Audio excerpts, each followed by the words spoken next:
dans bien des villages, les femmes cultivent la terre, mais ne la possèdent pas.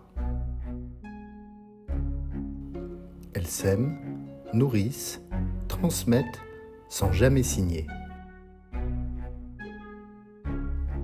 Elles connaissent la terre par le travail, mais rarement par le droit.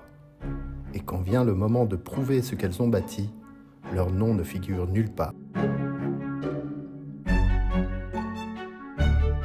Face à cette exclusion silencieuse, une réponse est née sur place, les Amazones du foncier. Des femmes du village, reconnues, respectées, formées pour une mission, faire entendre les voix féminines dans les démarches foncières.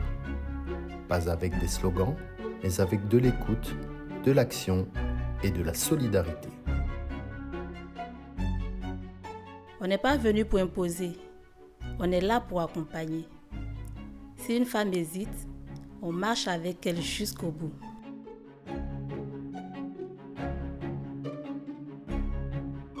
Les Amazones ne sont pas des militantes de passage. Elles vivent dans les villages, parlent les langues, connaissent les réalités.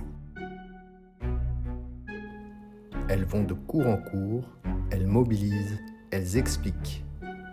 Elles suivent les dossiers et interpellent quand ça bloque. Elles sont devenues tout simplement les gardiennes des démarches foncières féminines.